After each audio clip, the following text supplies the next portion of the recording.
সভ্যতার সূচনা লগ্ন থেকে পুতুল শিশুদের কাছে খেলার প্রিয় সঙ্গী। তবে আজ আমরা এক অভিশপ্ত পুতুলের ঘটনা শুনব।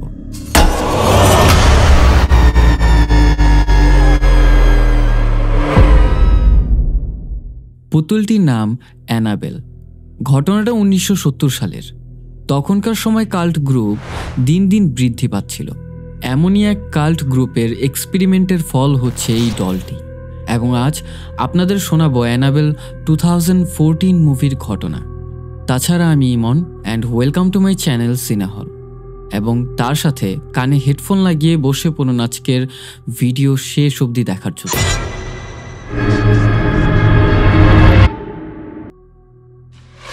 গল্পের শুরুতে আমরা দেখি দুই বোন, ড্যাবি এবং ক্যামিলা, যারা পেশায় সফল নার্স। তাদের জীবন শান্তিপূর্ণভাবেই কাটছিল, কিন্তু হঠাৎই তাদের বাড়িতে অদ্ভুত কিছু ঘটনা ঘটতে শুরু করে। ভীত ও বিভ্রান্ত হয়ে তারা বিখ্যাত প্যারানর্মাল ইনভেস্টিগেটর এড এবং লরেন ওয়ারেনের সঙ্গে কথা বলতে তাদের বাসায় আসে। প্রথমে পুতুলটিকে সাধারণ একটি খেলনা হিসেবেই ধরে নেয় তারা, কিন্তু পুতুলটি ঘরে আসার পর থেকেই ঘটতে শুরু করে কিছু ভয়ানক ঘটনা। একদিন তারা খেয়াল করে পুতুলটির হাত পা অস্বাভাবিক ভঙ্গিতে মোড়ানো, কখনো কখনো তার মাথা ভিন্ন দিকে ঘুরে থাকে। এক রাতে তারা পুতুলটিকে একটি নির্দিষ্ট রুমে রেখে ঘুমাতে চায়, কিন্তু সকালে ঘুম থেকে উঠে দেখে পুতুলটি অন্য একটি রুমে চলে গেছে, যেন এটি নিজে নিজেই হেঁটে গেছে। ক্যামিলা মিডিয়ামের সাহায্যে আত্মাটির সঙ্গে যোগাযোগ করে এবং জানতে পারে পুতুলটিতে আটকে থাকা আত্মাটি অ্যানাবেল হিগিন্স নামে একটি মেয়ে, যার বাবা মা অনেক আগেই মারা গেছে। বাবা মা মারা যাওয়ায় সে অনেক একাকী হয়ে যায়। সেই আত্মাটি তাদের সাথে বন্ধুত্ব করতে চায়। ড্যাবি ও ক্যামিলার মনে তার জন্য মায়া জন্মায়। এই চিন্তায় তারা আত্মাকে তাদের জীবনে স্বাগত জানায়, ভুলে যায় যে এই বন্ধুত্ব হয়তো তাদের জন্য মৃত্যুর চেয়েও ভয়ানক কিছু বয়ে আনবে। ধীরে ধীরে আতঙ্কজনক ঘটনা আরও ভয়ানক আকার ধারণ করে। যে ভালোবাসা ও করুণার কারণে তারা অ্যানাবেলকে গ্রহণ করেছিল, সেটাই তাদের জীবনের সবচেয়ে বড় ভুলে পরিণত হয়। বর্তমান সময়ের রহস্যময় পরিবেশ থেকে ঘটনা হঠাৎ করে 1 বছর পেছনে চলে যায়। সময়টা 1970 সালের ক্যালিফোর্নিয়ার শহর স্যান্টা মনিকার একটি শান্ত নিরিবিলি ক্যাথলিক চার্চ। ফাদার প্যারেজ সেখানে বাইবেলের বাণী শোনাচ্ছেন এবং ধর্মীয় আলোচনা করছেন। চার্চে উপস্থিত ছিল নবদম্পতি মিয়া এবং জন। তাদের পাশে বসে আছে তাদের প্রতিবেশী মিস্টার ও মিসেস হিগিন্স। মিয়া তখন গর্ভবতী এবং সন্তানের মঙ্গল কামনায় প্রার্থনা করতে চার্চে এসেছে। ধর্মীয় আলোচনা শেষে সবাই যখন চার্চ থেকে বের হচ্ছিল, তখন মিস্টার হিগিন্স মিয়া এবং জনকে ডেকে আনে। হাসি খুশি তাদের মধ্যে কথা চলতে থাকে। হঠাৎ মিস্টার হিগিন্স উদ্বিগ্ন হয়ে মিয়াকে তার স্ত্রী শ্যারেনের খোঁজ নিতে বলে। চার্চে গিয়ে শ্যারেনের কাছে যখন সে পৌঁছায়, শ্যারেন তাকে দেখে বুঝতে পারে তার স্বামী মিয়াকে পাঠিয়েছে। তার চোখে চিন্তার ছাপ স্পষ্ট, কারণ তাদের মেয়ে অ্যানাবেলা 2 বছর আগে হঠাৎ করে বাসা থেকে নিখোঁজ হয়ে যায় এবং এখনও অবধি পুলিশ তার কোনো খোঁজ দিতে পারেনি। এরপর তারা দুজন হিগিন্সদের সাথে গাড়িতে করে বাড়িতে ফিরে আসে। বিদায় নেওয়ার সময় মিসেস হিগিন্স মিয়াকে জানায় তার সন্তানকে সে যেন আশীর্বাদ স্বরূপ দেখে এবং জনকে তার স্ত্রীর ভালো যত্ন নেওয়ার পরামর্শ দেয়। অ্যাপার্টমেন্টে ফেরার পথে মিয়া চিন্তিত কণ্ঠে জনকে বলে, আমাদের সন্তান আসার বিষয়টি হিগিন্স দম্পতির কাছে শেয়ার করাটা ঠিক হয়নি। তাদের মেয়ে তো 2 বছর ধরেই নিখোঁজ। জন মজার ছলে বলে, হয়তো তাদের মেয়ে তার বয়ফ্রেন্ডের সাথে পালিয়ে গেছে। মিয়া বিষয়টি নিয়ে ভীষণ চিন্তিত হয়ে পড়ে। সেদিন রাতে মিয়া সেলাই মেশিনে কাজ করছিল এবং টিভিতে একটি কাল্ট গ্রুপের ভয়ঙ্কর অপরাধমূলক কার্যক্রমের সংবাদ দেখছিল। পাশেই জন টেবিলে বসে কাজ করছে। জন সেখানে টিভিটা বন্ধ করতে বলে, যাতে জন কাজে মনোযোগ দিতে পারে। টিভি বন্ধ করে মিয়া জনের সামনে চলে আসে। জন মিয়ার দিকে তাকিয়ে উদ্বিগ্ন কণ্ঠে বলে, টিভিতে কাল্ট গ্রুপের কোনো খবর যেন তুমি না দেখো। এসব তোমার মানসিক শান্তি নষ্ট করতে পারে, যা আমাদের সন্তানের জন্য ক্ষতিকর হতে পারে। এখন আপনাদের কাল্ট গ্রুপের কথা বলি। কাল্ট গ্রুপ হলো এমন একটি সমাজ বা সম্প্রদায় যেখানে একটি নির্দিষ্ট বিশ্বাস, আদর্শ বা ব্যক্তিকে কেন্দ্র করে সদস্যরা গভীরভাবে অনুগত থাকে। প্রাচীনকাল থেকেই বিভিন্ন কাল্টের অস্তিত্ব ছিল। মিশরের ফারাও, রোমের সম্রাট বা প্রাচীন গ্রিক দেবতাদের পূজা অনেকাংশে কাল্টের মতোই ছিল। কিছু কাল্ট মানুষের আত্ম উন্নয়নে সহায়তা করে, আবার কিছু বিপজ্জনক হয়ে ওঠে, যেমন জনসটাউন বা হেভেন্স গেটের মতো ঘটনা। তাছাড়া ঘটনার প্রসঙ্গে আবার ফিরে আসা যাক। জন মিয়াকে একটি উপহার দেয়। মিয়া চোখ খুলে বক্সটা খুলতেই চমকে ওঠে। ভেতরে একটি বড় সুন্দর পুতুল। আনন্দে তার চোখ উজ্জ্বল হয়ে ওঠে। জনের ভালোবাসা এবং চমৎকার উপহার পেয়ে মিয়া খুশিতে ঝলমল করে ওঠে। সে পুতুলটি হাতে নিয়ে সযত্নে তার অন্যান্য প্রিয় পুতুলগুলোর পাশে রাখে, যেন এটি তার সংগ্রহের সবচেয়ে বড় মূল্যবান অংশ। কিন্তু এই পুতুল যে তাদের জীবনে এক ভয়ঙ্কর মোড় আনবে তা তারা কল্পনাও করতে পারেনি। সেদিন মধ্যরাতে জন এবং মিয়া গভীর ঘুমে আচ্ছন্ন। জানালা দিয়ে ঠান্ডা হাওয়া আসছে, পর্দা ধীরে ধীরে দুলছে। পাশের বাড়িতে হিগিন্স পরিবারও নিশ্চিন্তে ঘুমাচ্ছিল। হঠাৎ মিস্টার হিগিন্স অস্থিরভাবে ঘুম থেকে উঠে দাঁড়ায়, আর মিসেস হিগিন্স আতঙ্কিত চোখে ফোনের দিকে এগিয়ে যায়। কারো সঙ্গে মরিয়া হয়ে যোগাযোগের চেষ্টা করে। হঠাৎ করেই তাদের জানালায় লাল রক্তের ছেটা পড়ে। এক ভয়ঙ্কর চেহারার লোক হাতে চকচকে ছুরি নিয়ে মিসেস হিগিন্সের দিকে এগিয়ে আসে। মিসেস হিগিন্স ভয়ঙ্কর চিৎকার দিয়ে ওঠে, কিন্তু মুহূর্তের মধ্যেই পুরো বাড়ির আলো নিভে যায়। চারদিক অন্ধকারে ডুবে যায়। এই ভয়ঙ্কর চিৎকারে মিয়ার ঘুম ভেঙে যায়। আতঙ্কিত হয়ে সে জনকে জাগিয়ে বলে, জন, হিগিন্সদের বাড়ি থেকে আমি একটা ভয়ঙ্কর চিৎকার শুনছি। জন দ্রুত উঠে মিয়াকে ঘরে থাকার নির্দেশ দেয় এবং নিজে হিগিন্সদের বাড়ির দিকে রওনা হয়। মিয়া ভীত কণ্ঠে জিজ্ঞাসা করে, আমি কি পুলিশকে কল করব? জন দৃঢ়ভাবে বলে, না, এখন নয়, আমি আগে দেখে আসি কি হয়েছে। মিয়াকে নিরাপদ জায়গায় থাকতে বলে জন অন্ধকারে হিগিন্সদের বাড়ির দিকে এগিয়ে গেল। পরিবেশ একদম নিস্তব্ধ, শুধু হালকা বাতাসের শো শো শব্দ আর দূর থেকে কুকুরের ঘেউ ঘেউ শোনা যাচ্ছে। চারদিকে এক অদ্ভুত ভৌতিক নিস্তব্ধতা বিরাজ করছে। মিয়া আতঙ্কে কাঁপতে কাঁপতে বারবার জনকে ডাকতে থাকে, কিন্তু কোনো সাড়া মেলে না। জনের খোঁজ না পেয়ে ভয়ের দিশাহারা হয়ে মিয়া ধীরে ধীরে হিগিন্সদের বাড়ির দিকে এগিয়ে যায়।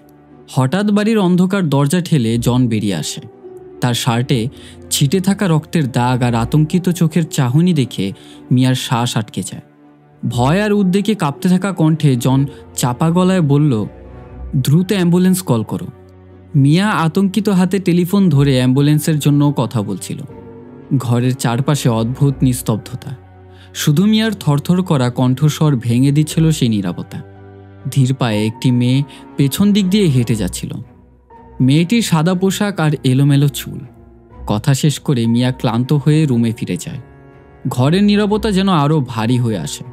হঠাৎ করেই তার কানের কাছে ফিসফিসে কণ্ঠে একটি শব্দ, তোমার পুতুলটি আমার পছন্দ হয়েছে। মিয়া শীতল আতঙ্কে জমে যায়। জনের উপহার দেওয়া পুতুলটি হাতে ধরে থাকা মেয়েটি আর কেউ নয়, মিস্টার হিগিন্সের মেয়ে অ্যানাবেলে। ধীরে ধীরে পেছনের দরজা দিয়ে মিয়ার দিকে এগিয়ে আসে একটা লোক। তার রক্তে ভেজা পোশাক, হাতে ধারালো চাকু। পেছন থেকে হঠাৎ শক্ত হাতে কেউ মিয়ার গলা চেপে ধরে। শ্বাসরুদ্ধ হয়ে সে ছটফট করতে থাকে। সেই লোকটি পেছন থেকে মিয়ার পেটে চাকু বসিয়ে দেয়। সে আর কেউ নয়, বরং অ্যানাবেলার বয়ফ্রেন্ড। অ্যানাবেলা ও তার প্রেমিক দুজনেই মিস্টার হিগিন্স ও তার স্ত্রীকে নির্মমভাবে হত্যা করে। সেই মুহূর্তে জন অজান্তে তাদের প্রত্যাশিত সাক্ষী হয়ে যায়। এজন্য তারা জন ও মিয়াকে পৃথিবী থেকে সরিয়ে ফেলার সিদ্ধান্ত নেয়। তখনই জন এসে এক ঝটকায় অ্যানাবেলার বয়ফ্রেন্ডকে নিয়ে পড়ে যায় এবং তাকে আঘাত করতে থাকে। জনের চোখে তীব্র ক্রোধ। মেঝেতে একটি রক্তমাখা চাকু পড়ে থাকে এবং সেই চাকু দিয়ে এক ঝটকায় অ্যানাবেলা মিয়াকে আক্রমণ করতে এগিয়ে এলে ঠিক সেই মুহূর্তে জন এসে দ্রুত মিয়াকে রক্ষা করে। সে শক্ত হাতে অ্যানাবেলাকে ধাক্কা দিয়ে রুমের বাইরে মেঝেতে ফেলে দেয়। পেছন থেকে অ্যানাবেলার বয়ফ্রেন্ড জনের পায়ের ওপর আক্রমণ করে বসে। তখন অ্যানাবেলা দ্রুত বেবি রুমে গিয়ে পৌঁছায় এবং রুমের দরজা বন্ধ করে দিয়ে তারপর সে সেখানে আত্মহত্যা করে। হঠাৎ পুলিশ ঘটনাস্থলে পৌঁছে তাকে দেখে ফেলে এবং সেখানে পুলিশের গুলিতে তার জীবন হারায়। পুলিশ সেই ঘরের দরজা ভাঙলে সেখানে দেখতে পায় পড়ে আছে অ্যানাবেলার নিথর লাশ। মিয়াকে যখন হাসপাতালে নিয়ে যাওয়া হচ্ছিল, সে অসুস্থ ও বিভ্রান্ত অবস্থায় এক ঝলক লক্ষ্য করল অ্যানাবেলা নিজের গলা কেটে আত্মহত্যা করেছে। তার হাতে ছিল সেই পুতুলটি যেটা জন মিয়াকে উপহার দিয়েছিল, আর এর পাশে এক অদ্ভুত ডেমনিক সাইন। ঠিক তখনই অ্যানাবেলার মৃতদেহের রক্তের ফোঁটা পুতুলটির চোখে গিয়ে পড়ে। এই খবর সারা দেশে দাবানলের মতো ছড়িয়ে পড়ে এবং মানুষের মুখে মুখে ছড়িয়ে যায়। গণমাধ্যমে এটি নিয়ে আলোচনা শুরু হয়, আর পুরো সমাজ এক আতঙ্কের মধ্যে ডুবে যায়। তদন্তে উঠে আসে এক চমকপ্রদ তথ্য: অ্যানাবেলা ও তার বয়ফ্রেন্ড একটি ডেমনিক কাল্ট গ্রুপের সঙ্গে সংযুক্ত ছিল। অ্যানাবেলা তার প্রেমিকের সঙ্গে মিলে তার বাবা মাকে হত্যা করে, কারণ সে তাদের আত্মাকে শয়তানের কাছে উৎসর্গ করবে। এই কুকীর্তি ছিল এক বিভীষিকাময় প্রক্রিয়ার অংশ। অন্যদিকে হাসপাতালে জন মিয়াকে তাদের বাচ্চার চেক আপ করার জন্য নিয়ে আসে। ডাক্তারের পরীক্ষায় জানা যায় বাচ্চার শরীরে কোনো শারীরিক সমস্যা নেই, তবে কিছু স্ট্রেইন সাইন দেখা যাচ্ছে। সেদিন গভীর রাত, ঘড়ির কাঁটা ঠিক 3:36 পুরো ঘরটি নিস্তব্ধ আর জন মিয়া ঘুমাচ্ছে। হঠাৎ পাশের রুম থেকে সেলাই মেশিনের বিরামহীন শব্দ ভেসে আসে। সতর্কতা অবলম্বন করে হাতের কাছে রাখা বেসবল ব্যাটটি নিয়ে ধীরে ধীরে শব্দের উৎসের দিকে এগিয়ে যায়। পাশের ঘরে ঢুকেই দেখে সেলাই মেশিনটি আপনা আপনিই চলছে, অথচ চারিদিকে কেউ নেই। জন ধীরে ধীরে গিয়ে সরাসরি সেলাই মেশিনের প্লাগটি সুইচ থেকে খুলে ফেলে। তারপর জন তার বাচ্চার রুমে দরজা বন্ধ করতে গেলে দেখে দরজাটা খোলা, পুতুলটা সেখানে নেই। জন দরজা লাগাতে গেলে কিন্তু দরজাটা সামনের দিকে আসছে না। খেয়াল করলো দরজার পেছনে মেঝেতে পড়ে আছে পুতুলটা, যেটা চেয়ারের উপরে ছিল। জন পুতুলটাকে তুলে এনে আবার সেই চেয়ারের উপরে বসিয়ে রাখে। ঘরের দরজা বন্ধ করে সে চলে যায়। সকালে জন অফিসে চলে যায় আর মিয়া ঘরে একা বসে টিভি দেখতে থাকে। নতুন বাচ্চার জন্য নিজের হাতে ছোট ছোট পোশাক সেলাই করছে। কিন্তু হঠাৎ করে টিভির স্ক্রিন ফ্লিকার হওয়া শুরু হয়। ঠিক তখনই টিভির স্ক্রিন নিজে থেকেই বন্ধ হয়ে যায়। ঠিক তখনই তার কানে আসে এক শব্দ, যেন রকিং চেয়ারটি আস্তে আস্তে দুলছে। শব্দটি আসছে তার বাচ্চার রুম থেকে। ধীরে ধীরে সে বাচ্চার রুমের সামনে এসে দাঁড়ায়। ভেতর থেকে কোনো শব্দ শোনা যায় না। রকিং চেয়ারটি নিস্তব্ধ, একদম স্থির। চেয়ারের উপরে সেই পুতুলটি নিস্পন্দ হয়ে বসে আছে, যেন কিছুই ঘটেনি। অফিস থেকে ফেরার সময় জন মিয়ার পছন্দের কিছু খাবার আর পপকর্ন নিয়ে আসে। জন এই অ্যাপার্টমেন্টটা পরিবর্তন করার প্রস্তাব দেয় তাকে এবং জানায় যে ক্যালিফোর্নিয়ার একটি শহর প্যাসাডেনাতে সমুদ্রের তীরবর্তী এলাকায় একটি নতুন অ্যাপার্টমেন্ট পছন্দ হয়েছে তার। মিয়া এই প্রস্তাবে রাজি হয়ে যায়, কারণ সে জানে যে ট্রমা থেকে বের হওয়ার জন্য তার নতুন পরিবেশ অত্যন্ত ভালো হবে। জন জানায় ডিটেকটিভ ক্লার্কিন অ্যানাবেলার কেসের ব্যাপারে গভীরভাবে তদন্ত করছে। সে বলেছে পুলিশেরা পুরো বিষয়টি খুঁজে বের করার জন্য নিয়োজিত রয়েছে।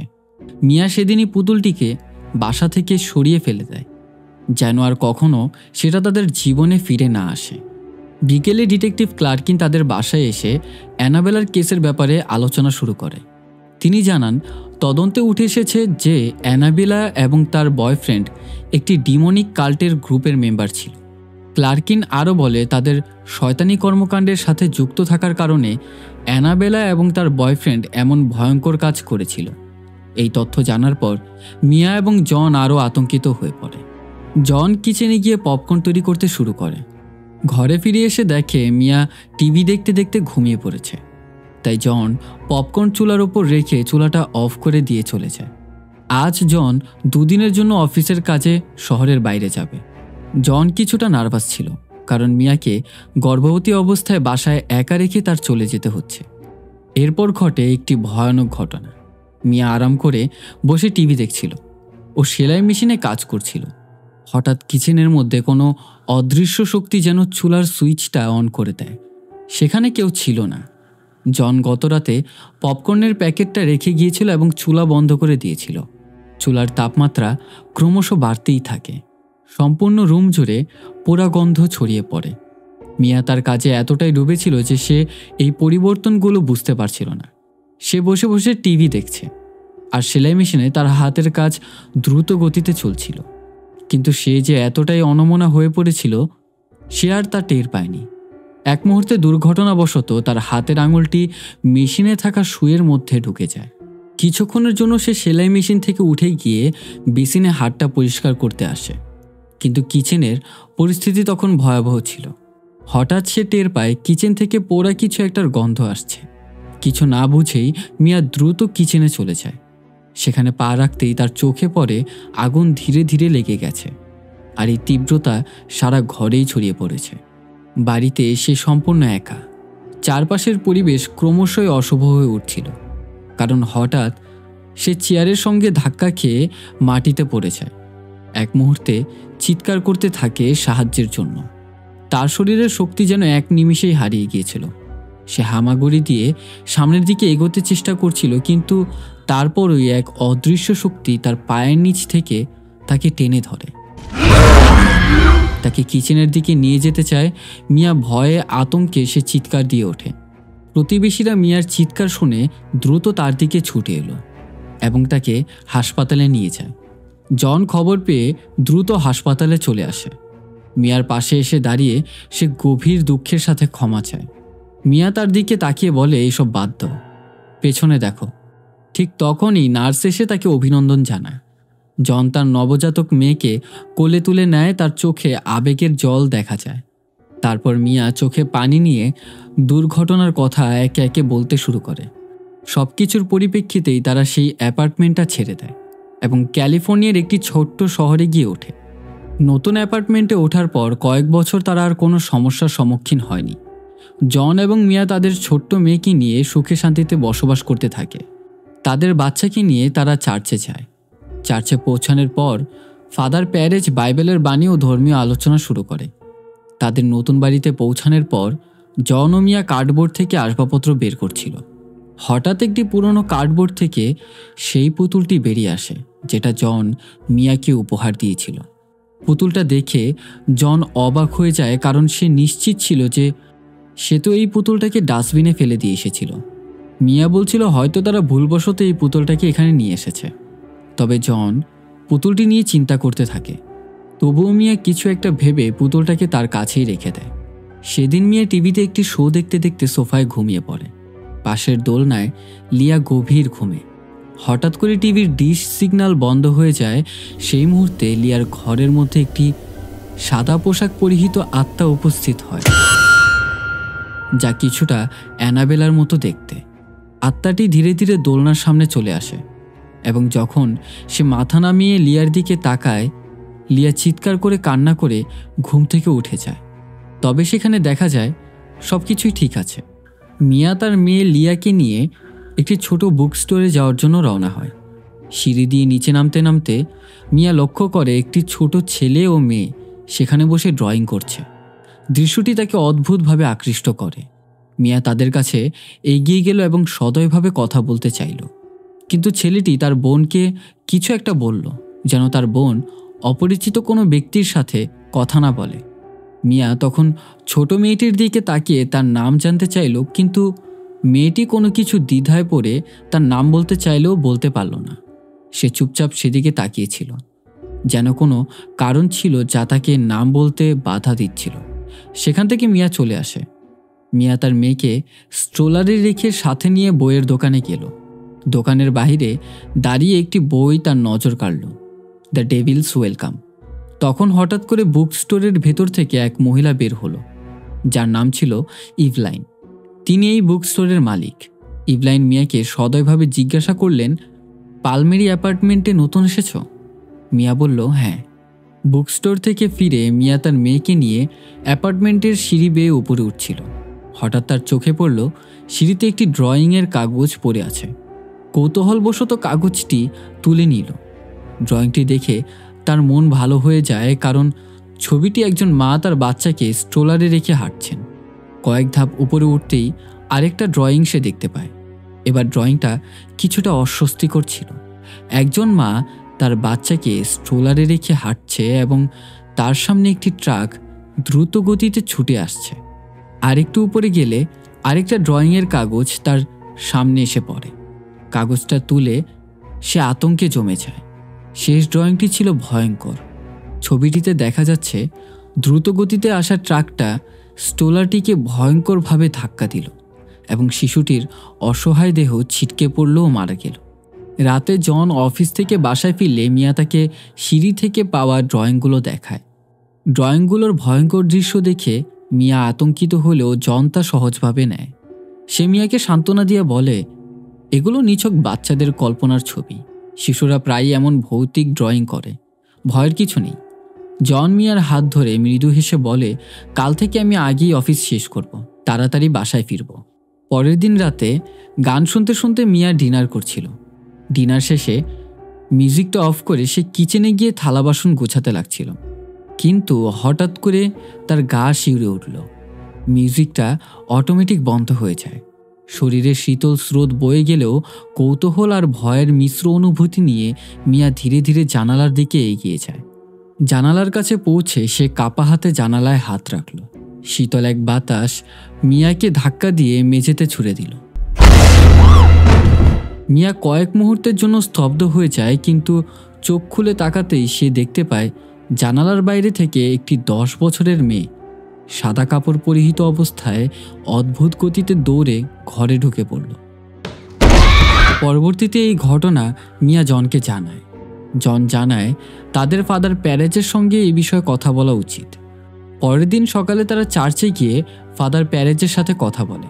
ফাদার প্যারেজ বলে, তোমরা দুটি বড় বড় ঘটনার শিকার হলেও ঈশ্বরের কৃপায় আজও তোমরা টিকে আছো, তাই তোমাদের মধ্যে একতা থাকতে হবে। আজ জন বাড়িতে থাকতে পারবে না, কারণ হাসপাতালে তাকে নাইট শিফটে কাজে রাখা হয়েছে। সেদিন রাতে তুমুল বৃষ্টি হচ্ছিল। মিয়া তার মেয়েকে ঘুমন্ত অবস্থায় রেখে নিচে স্টোরেজ রুমের উদ্দেশ্যে রওনা দেয়। লিফট ধরে গ্রাউন্ড ফ্লোরে চলে যায়। স্টোরেজ রুমটি খুলে কার্ডবোর্ড রেখে যখন সে ফিরে আসছিল, তখন হঠাৎ বাচ্চাদের কান্নার শব্দ শুনতে পায়। পেছনে তাকিয়ে দেখে সেখানে কেউ নেই। সে ভেবে নেয় এটা তার মনের এক ভুল। আবার একটি শব্দ শোনে এবং অদ্ভুতভাবে একটি স্ট্রোলার নিজে নিজে একটি রুম থেকে বের হয়ে আসে। এরপর সেখান থেকে বাচ্চাদের ভয়ঙ্কর চিৎকার শোনা যায়। মিয়া ধীর পায়ে হাতে টর্চ নিয়ে স্ট্রোলারের দিকে এগিয়ে যেতে থাকে। সে যখন স্ট্রোলারের কাছে গিয়ে পৌঁছায়, দেখে একটি বাচ্চা কান্না করছে। তার উপর রক্তমাখা একটি তোয়ালে রয়েছে। তোয়ালেটি নড়াচড়া করছিল এবং যখন মিয়া সেটা তুলে ফেলে, তার সামনে কিছুই ছিল না, শব্দ থেমে গেছে। তখনই হঠাৎ একটি কালো হাত মিয়ার হাতের ওপর চেপে ধরে। মিয়া চিৎকার দিয়ে সেখান থেকে দৌড়ে লিফটের কাছে চলে আসে, কিন্তু তখন দেখা যায় বাতিগুলো সেখানে বন্ধ হয়ে গেছে। ভয়ানক এক ডিমন মিয়ার পেছনে পেছনে আসছিল। মিয়া দ্রুত লিফটে ঢুকে যায় এবং লিফটের দরজা বন্ধ হয়ে যাওয়ার পর সে নিজের হাতের দিকে তাকিয়ে দেখে যেই হাতটি তাকে ধরেছিল সেই হাতে একটা সাইন দেখা যাচ্ছে, যেটা অ্যানাবেলার সুইসাইডের সময় তার শরীরের পাশে রক্ত দিয়ে আঁকা ছিল। লিফটের দরজা খুলে গেলে মিয়া ভাবে সে তার অ্যাপার্টমেন্টে এসে পড়েছে, তবে খেয়াল করলেই দেখে লিফট এখনও নিচের গ্রাউন্ড ফ্লোরেই আছে। আবারও বাটন ক্লিক করলেই দরজা বন্ধ হয়ে যায় এবং মিয়া লক্ষ্য করে একই ঘটনা বারবার ঘটছে। হঠাৎ করে লিফটের ভেতরে আলো ফ্লিকার হওয়া শুরু হয়। এবার মিয়া বাধ্য হয়ে লিফট থেকে বের হওয়ার এক্সিট পয়েন্ট খুঁজতে থাকে। চারদিকে ভয়াবহ অন্ধকার।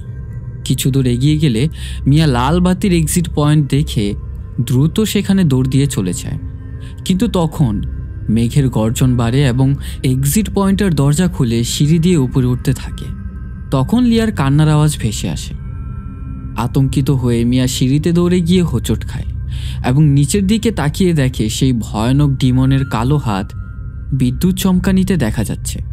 সিঁড়ি দিয়ে উপরে উঠতে উঠতে পেছনে ফিরে দেখে ভয়ানক দৃষ্টিতে তার দিকে তাকিয়ে। সেই আত্মা ভয়ানক আওয়াজ করে উঠল এবং মিয়া আরও ভয় পেয়ে সাহায্যের জন্য আর্তনাদ শুরু করে।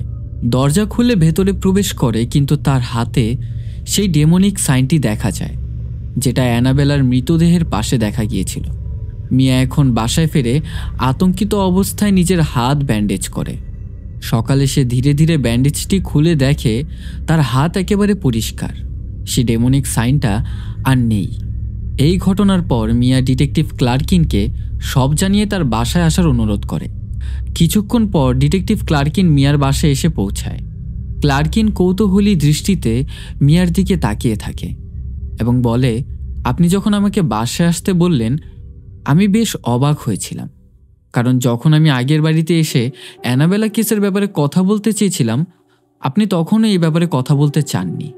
মিয়া বলে, এখন আমি এই কেসের ব্যাপারে আরও গভীরভাবে জানতে চাই। ডিটেকটিভ ক্লার্কিন বলে, আমি নতুন তথ্য নিয়ে এসেছি যা আমি তদন্ত করে পেয়েছি। এরপর তিনি মিয়াকে অ্যানাবেলার ছোটবেলা ও প্রাপ্তবয়স্ক ছবি দেখায়, যেটা কাল্ট গ্রুপের সদস্যদের সংযুক্ত হওয়ার আগের ছবি। মিয়া যখন তার ছোটবেলার ছবি দেখল, তখন ফ্ল্যাশব্যাকের মাধ্যমে মিয়ার মনে পড়ে গেল সেই মেয়েটি যে মিয়ার ঘরে গতকাল রাতে এসেছিল।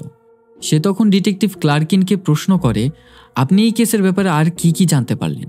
ডিটেকটিভ ক্লার্কিন জানালেন, যখন আমি এই বিষয়টা আরও গভীরভাবে খুঁটিয়ে দেখলাম, তখন জানতে পারলাম এই কর্মকাণ্ডগুলো শুধুমাত্র আত্মাকে শয়তানের কাছে উৎসর্গ করার উদ্দেশ্য ছিল না।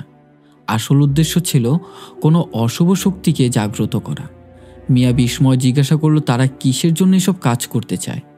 ডিটেকটিভ ক্লার্কিন তখন উত্তর দিল, তারা শয়তানে বা ডিমনে রূপান্তরিত হতে চায়।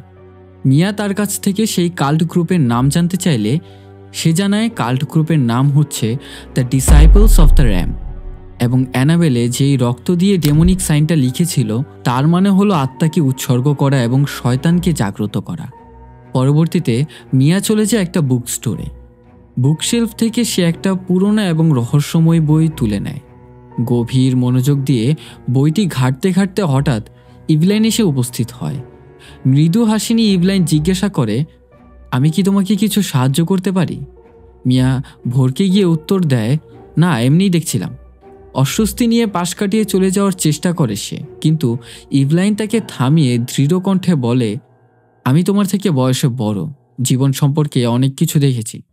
ছোটোখাটো বিষয় আমাকে গভীরভাবে ভাবায়। কিছুক্ষণ নীরবতার পর মিয়া ইভলাইনকে জানায়, আমি নিশ্চিত আমার পরিবারে কিছু অস্বাভাবিক ঘটনা ঘটছে, যেন আমরা ভুতুড়ে পরিবেশের মধ্যে আটকে আছি। জানি শুনতে পাগলামি লাগছে, কিন্তু এটাই সত্য। মিয়া কৌতূহল হয়ে প্রশ্ন করে, আপনি কি এই বিষয়গুলোতে বিশ্বাস করেন? ইভলাইন শান্ত গলায় বলে, আমার জীবনে দু একবার এমন অভিজ্ঞতা হয়েছে, সেগুলো আমার জীবনটাই বদলে দিয়েছে। বাড়িতে পৌঁছে ইভলাইন বলতে শুরু করে, ভূত এবং কাল্ট গ্রুপের কার্যকলাপ এক নয়। ভূত সাধারণত একটি নির্দিষ্ট জায়গায় থেকে যায়, যেখানে কোনো ভয়াবহ ঘটনা পূর্বে ঘটেছে, যেমন তোমাদের পুরনো বাড়িতে যা ঘটেছিল। মিয়া চিন্তিত গলায় বলে, কিন্তু আমরা তো সেই পুরনো বাড়ি ছেড়ে নতুন বাড়িতে উঠে এসেছি। ইভলাইন মিয়ার দিকে তীক্ষ্ণ দৃষ্টিতে তাকিয়ে শান্ত গলায় বলে, তোমার বাড়িতে যা ঘটেছে সেটা সাধারণ ভৌতিক কিছু নয়, এটা একটা কাল্ট গ্রুপের কাজ। এদের কাজ হলো মানুষের আত্মাকে শয়তানের উদ্দেশ্যে উৎসর্গ করা এবং অশুভ শক্তিকে জাগ্রত করা। যতক্ষণ না তারা সফল হচ্ছে ততক্ষণ তারা থামবে না। ইভলাইন তাকে দ্য ডেভিলস ওয়েলকাম নামে একটা বই দেয় এবং সে জানায়, তোমার সব সমস্যার সমাধান এই বইয়ের মধ্যেই আছে। হঠাৎ তার দৃষ্টি চলে যায় ইভলাইনের ডান হাতের তালুর নিচের অংশে। সেখানে এক পুরনো শুকনো কাটা দাগের চিহ্ন। ইভলাইন দ্রুত হাত ফিরিয়ে নেয়। কয়েক মুহূর্ত নীরব থেকে সে গলায় ঝোলানো একটি লকেট খুলে মিয়ার দিকে বাড়িয়ে দেয়। লকেট খুলতেই ভেতর থেকে একটা মেয়ের ছবি বেরিয়ে আসে। ইভলাইন বেদনা মিশ্রিত কণ্ঠে বলে, আমার মেয়ে রুবি, তোমার বয়সেই সে মারা গিয়েছিল একটি গাড়ি দুর্ঘটনায়। এই লকেট যখন আমার কাছে থাকে আমি প্রায়ই রুবির কণ্ঠ শুনতে পাই। মনে হয় ঈশ্বর আমাকে এখনো বাঁচিয়ে রেখেছেন, হয়তো কোনো বিশেষ উদ্দেশ্যে। মিয়া ইভলাইনের সাথে কথা বলতে বলতে বাড়ির নিচে এসে দাঁড়ায়। তার পকেট থেকে বাড়ির চাবিটা নিচে পড়ে যায়। নিচে হয়ে গিয়ে চাবি তুলতে গেলে হঠাৎ তার কানে শুনতে পায় অদৃশ্য এক কণ্ঠ, শুধু বলে, লিয়া। মিয়ার গা শিউরে ওঠে। সে তাড়াতাড়ি চারপাশে তাকায়, কিন্তু কাউকে দেখতে পায় না। ঠিক তখনই লিয়ার স্ট্রোলারটি ধীরে ধীরে পেছনের দিকে নিজে নিজে সরতে শুরু করেছে, যেন অদৃশ্য শক্তি সেটাকে টেনে নিয়ে যাচ্ছে। হঠাৎ একটা কাচের জানালার দিকে তাকিয়ে প্রতিবিম্বে সে দেখতে পায় অ্যানাবেলে এবং হাতে সেই ভয়ঙ্কর পুতুলটি। হঠাৎ একটা ট্রাক এসে স্ট্রোলারটাকে আঘাত করে। মুহূর্তের মধ্যে ভেঙে সব চুরমার হয়ে যায়, কিন্তু লিয়া তার কোলেই নিরাপদে রয়েছে। মিয়ার চোখে জল চলে আসে। ঠিক তখনই দেখতে পায় মাটিতে পড়ে থাকা সেই বই, দ্য ডেভিলস ওয়েলকাম। মিয়ার মনে পড়ে যায় বাচ্চাদের সেই আঁকা ছবিগুলো। এই দুর্ঘটনাটি ঠিক তাদের আঁকা দৃশ্যের মতোই, যেন সব কিছু আগে থেকেই নির্ধারিত ছিল। বাসায় এসে মিয়া দ্য ডেভিলস ওয়েলকাম বইটি পড়ছিল। বুকশেলফের পাশে মেঝেতে বসে লিয়া তার খেলনা নিয়ে নিষ্পাপ আনন্দে মগ্ন ছিল। বইয়ের প্রতিটি পৃষ্ঠা যেন এক ভয়ঙ্কর জগতের দরজা খুলে দিচ্ছিল। লেখা ছিল কিভাবে আত্মাকে শয়তানের কাছে উৎসর্গ করা হয়। তার চোখ হঠাৎ আটকে যায় একটা সাইনে, যেটা মিয়া আগে দেখেছে, ঠিক অ্যানাবেলার মৃতদেহের পাশে। পৃষ্ঠাগুলো উল্টাতে উল্টাতে সে আরও ভয়ঙ্কর একটা সত্য জানতে পারে। নিষ্পাপ শিশুদের আত্মা উৎসর্গের মাধ্যমে অশুভ শক্তিকে জাগ্রত করা হয়। তার দৃষ্টি ধীরে ধীরে লিয়ার দিকে চলে যায়। মিয়া ধীরে ধীরে উঠে গিয়ে তার মেয়ে লিয়াকে কাছে টেনে নিয়ে আদর করে। হঠাৎ ঘরের ভেতর থেকে রকিং চেয়ারের দোলার শব্দ। গিয়ে চেক করলে সেখানে দেখে কিছুই ঘটেনি। ঠিক তখনই পেছনের দুটি দরজা নিজে থেকে সজোরে বন্ধ হয়ে যায়। নিচু হয়ে দরজার ফাঁক দিয়ে মেঝের নিচে তাকিয়ে দেখে কোন এক অদৃশ্য সত্তার ছায়া ধীরে ধীরে হেঁটে যাচ্ছে। বুকশেলফ থেকে হঠাৎ একটা বই মেঝেতে পড়ে যায়, যেন কোনো অদৃশ্য শক্তি সেটাকে টেনে নামিয়েছে। পরিস্থিতি আরো ভয়ঙ্কর হয়ে ওঠে। মিয়া দ্রুত পাশের রকিং চেয়ারটি তুলে দরজার লক ভেঙে ফেলে। মিয়ার পেছনে হঠাৎ ভেসে উঠল সেই ভয়ঙ্কর পুতুলটি। পুতুলটি শূন্যে ভাসতে শুরু করলো। ডিমনের ঠোঁটে এক বিকৃত ভয়ানক হাসি। মিয়া আতঙ্কে চিৎকার করে উঠল, তার পুরো শরীর ভয়ে জমে গেল। এদিকে জন হাসপাতাল থেকে বাড়ি ফিরছিল। সিঁড়ির কাছাকাছি আসতেই মিয়ার আর্তনাদ শুনে সে দ্রুত ঘরের দিকে ছুটে এলো। ঘরে ঢুকে যা দেখলো তা নিজের চোখেও বিশ্বাস করতে পারছিল না। পরবর্তীতে ফাদার প্যারেজকে তাদের বাসায় আমন্ত্রণ জানায়। ফাদার প্যারেজ ঘরে ঢুকে মিয়াকে বলে, আমি সেই পুতুলটি দেখতে পারি? মিয়া মনের ভেতর ভয় ও আতঙ্ক নিয়ে লিয়ার ঘরের দিকে এগোয়। পুতুলটির ভয়ঙ্কর চেহারা এবং অস্বাভাবিক গঠন মিয়ার মনকে আরও ভারাক্রান্ত করে তোলে। জন জানায় পুতুলটাকে এর আগে তারা ফেলে দিয়েছিল, কিন্তু নতুন অ্যাপার্টমেন্টে আসার পর কার্ডবোর্ড খুলতেই তারা পুতুলটাকে আবারও খুঁজে পায়। ফাদার প্যারেজ গভীরভাবে পুতুলটার দিকে তাকিয়ে বলে, শয়তান অনেক সময় তার উদ্দেশ্য হাসিল করার জন্য জড়বস্তুকে বাহন হিসেবে ব্যবহার করে। এর মাধ্যমে সে দুর্বল মনের ওপর প্রভাব বিস্তার করে এবং তার লক্ষ্যে পৌঁছানোর জন্য চেষ্টা করে। মিয়া আতঙ্কিত কণ্ঠে ফাদার প্যারেজকে প্রশ্ন করে, ডেমন কি আমাদের লিয়াকে আক্রমণ করতে চায়? তার আত্মা কি তারা নিতে চায়? ফাদার প্যারেজ গভীরভাবে বলে, ডেমনরা কাউকে আক্রমণ করার আগেই প্রথমে প্রস্তাব রাখে। তারা সরাসরি আত্মা ছিনিয়ে নিতে পারে না, যতক্ষণ না কেউ ইচ্ছাকৃতভাবে তাদের আত্মা উৎসর্গ করে। এখন এর থেকে বাঁচার উপায় জানতে চাইলে ফাদার প্যারেজ জানায় সে তার সাথে পুতুলটিকে চার্চে নিয়ে যেতে চায়। এতে করে অশুভ শক্তি দুর্বল হয়ে পড়বে আর সহজে জাগ্রত হতে পারবে না। মিয়া ও জন তার সাথে সম্মত হয় এবং পুতুলটাকে ফাদারের হাতে তুলে দেয়। ফাদার প্যারেজ পুতুলটাকে নিয়ে গাড়ির দিকে এগিয়ে যায়। প্রথমে সেটাকে গাড়ির পাশে রাখে। কিছু একটা যেন ঠিকঠাক লাগছিল না। তিনি দ্রুত পুতুলটাকে তুলে গাড়ির পেছনের সিটে রেখে দেয় এবং চার্চের উদ্দেশ্যে রওনা দেয়। রাস্তাটা খুবই নীরব। ড্রাইভ করতে করতে রেডিও চালু করে, কিন্তু হঠাৎ রেডিওর শব্দ বন্ধ হয়ে যায়। কিছুক্ষণ চুপচাপ থাকার পর রেডিও থেকে বাইবেলের একটা পবিত্র বাণী শোনা যায়। চার্চের সামনে এসে ফাদার প্যারেজ গাড়ি থেকে পুতুলটি হাতে নিয়ে ভেতরে প্রবেশ করতে যাচ্ছিল। তখন গাড়ির পেছনে দেখা যায় অ্যানাবেলের আত্মা বসে আছে। যখন চার্চের সদর দরজার সামনে এসে পৌঁছায়, ফিরে তাকায়, তিনি দেখতে পান অ্যানাবেলে তার দিকে এক দৃষ্টিতে তাকিয়ে আছে। অদৃশ্য শক্তি দিয়ে ফাদারকে এক ঝটকায় পেছন থেকে টান দিয়ে ফেলে দেয়। ফাদারের মাথা থেকে রক্ত ঝরতে থাকে এবং তিনি অজ্ঞান হয়ে পড়ে। পাশে পড়ে থাকা পুতুলটি ঠিক তখনই অ্যানাবেলে এসে তুলে নিয়ে যায়। জন যখন হাসপাতালে দেখল চার্চের দুজন সিস্টার কান্নারত অবস্থায় বসে আছে, তাদেরকে জিজ্ঞাসা করতেই জানতে পারে ফাদার প্যারেজ একটা দুর্ঘটনার শিকার হয়েছে এবং তার অবস্থা খুবই গুরুতর। জন ফাদার প্যারেজের পাশেই বসে থাকে। জন ফাদারের জ্ঞান ফেরার অপেক্ষায় ছিল, কারণ তার বিশ্বাস ছিল ফাদার জেগে উঠলে নিশ্চয়ই ভয়ানক সেই ঘটনার আসল রহস্য উন্মোচিত হবে। এইদিকে ইভলিন মিয়ার বাসায় আসে। লিয়াকে ঘুম পাড়িয়ে মিয়া এবং সে গল্প করছিল। গল্পের এক পর্যায়ে ইভলিন তার মেয়ে রুবির স্মৃতিচারণ শুরু করে। তার চোখে অশ্রু ভেসে ওঠে। মিয়া তাকে জিজ্ঞেস করে, তোমার মেয়ে কিভাবে মারা গেল? ইভলিন ভারাক্রান্ত কণ্ঠে উত্তর দেয়, আমার বাবা মা আমেরিকার উত্তর দিকে একটা ছোট্ট শহরে থাকতো। তাদের বাড়ি থেকেই ফিরছিলাম। আসার পথে ভয়ঙ্কর একটা দুর্ঘটনা ঘটল। আসলে কার অ্যাক্সিডেন্টে তার মেয়ে রুবি মারা যায়। 3 সপ্তাহ পর ইভলিনের জ্ঞান ফিরে আসে, কিন্তু রুবি আর ফিরল না। তাকে শেষ বিদায়টুকু জানানোর সুযোগও পায়নি। তাই আমি ঈশ্বরের কাছে প্রার্থনা করেছিলাম যেন আমাকে নিয়ে যায়, কিন্তু আমার ভুলের মাসুল তাকেই দিতে হলো। অন্যদিকে জন যখন ফাদার প্যারেজের জ্ঞান ফিরে আসার অপেক্ষায় ছিল, তখন ফাদার ধীরে ধীরে চোখ খুললেন এবং তাকে সতর্ক করে বলেন, ওই পুতুলটিতে শয়তান ভর করেছে। আমি নিজ চোখে তার ভয়ঙ্কর শক্তি দেখেছি। সে তোমার মেয়ে লিয়ার আত্মা নিতে চায়। জন জানায়, কিন্তু আপনি তো বলেছিলেন যতক্ষণ না আত্মা শয়তানকে স্বেচ্ছায় প্রস্তাব করা হচ্ছে সে নিতে পারবে না। আমার মেয়ে তো ছোট শিশু। আসলে একটা ছোট শিশু কখনই নিজে থেকে শয়তানকে আত্মা দেওয়ার প্রস্তাব করবে না।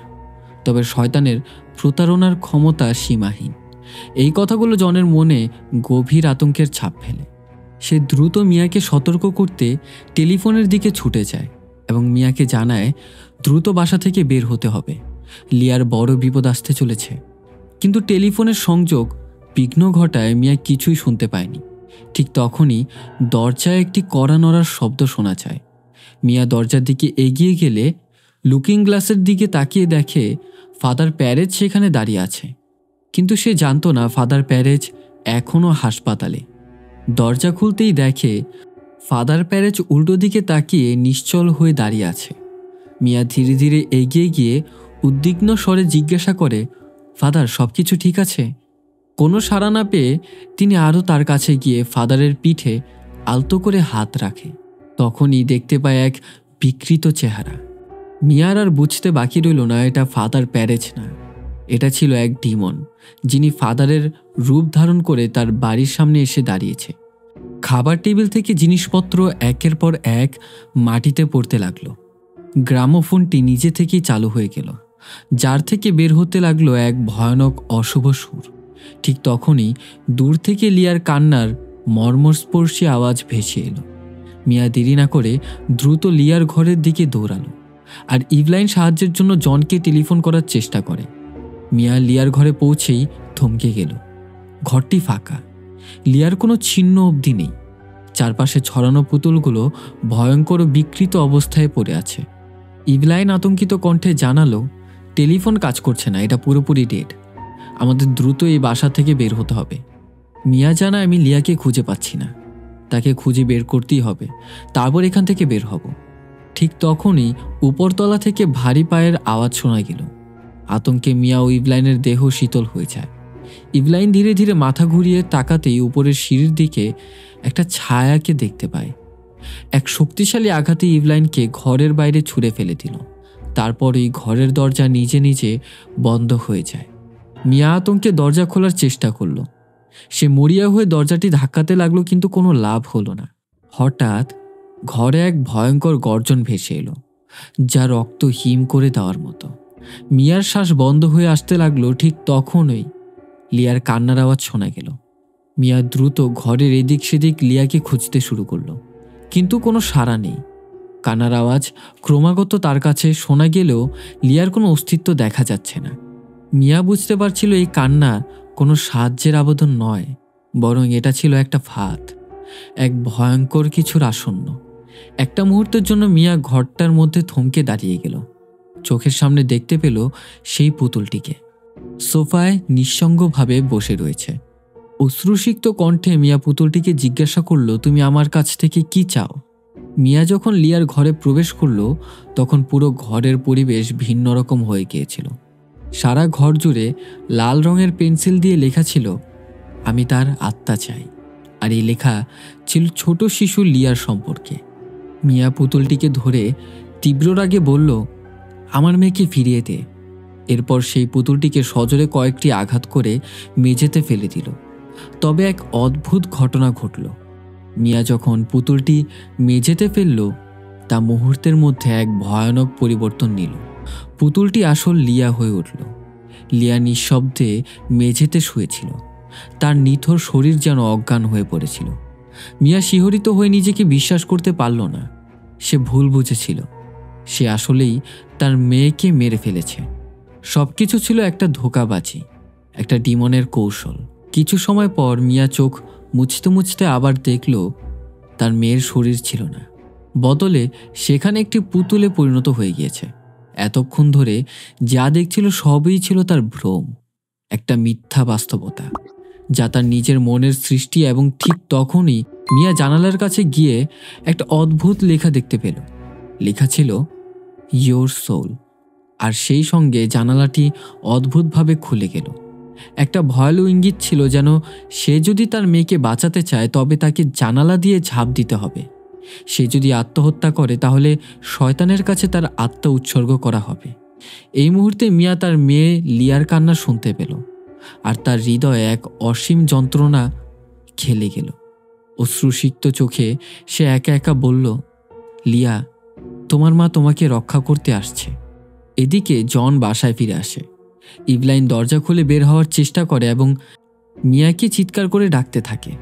মিয়া ধীরে ধীরে জানালার কাছে পৌঁছায় এবং দেখে পুতুলটি জানালার নিচে বসে আছে, যেন এক ভয়াবহ লক্ষ্যে তাকে নিজের সাথে নিয়ে ঝাঁপ দিতে প্ররোচিত করছে।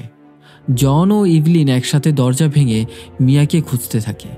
এদিকে মিয়া পুতুলটি হাতে নিয়ে জানালার দিকে এগিয়ে আত্মহত্যা করার সিদ্ধান্ত নেয়। ঠিক তখনই জন এসে মিয়াকে থামিয়ে দেয়।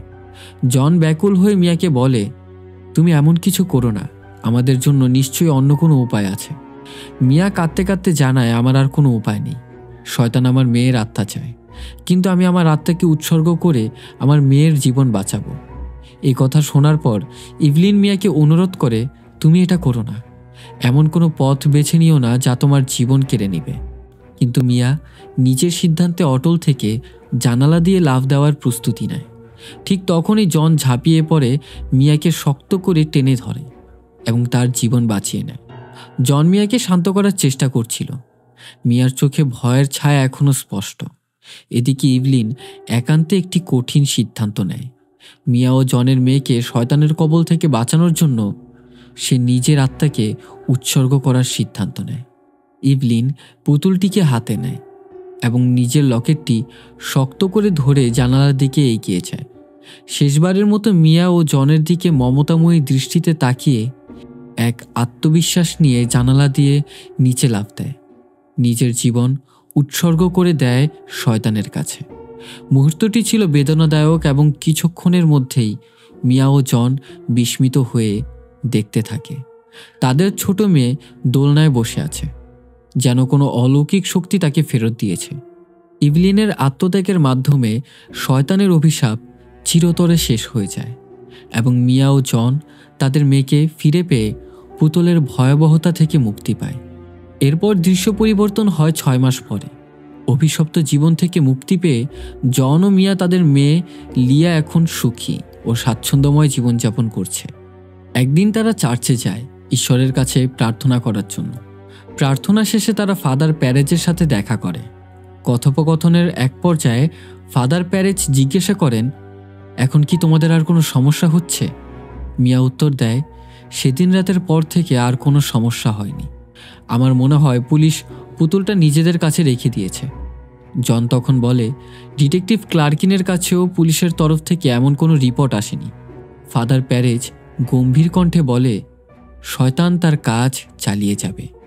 একবার যা সৃষ্টি হয়েছে তা ধ্বংস করা সহজ নয়। এই পুতুল যে কোনো নতুন পরিবারের কাছে গেলেও একই ভয়ঙ্কর সমস্যা তৈরি করবে। জন এবং মিয়া ফাদারকে বিদায় জানায়। এখন আসা যাক এন্ডিংয়ে। ইভলিন কেন লিয়া ও মিয়াকে বাঁচাতে নিজেকে উৎসর্গ করে?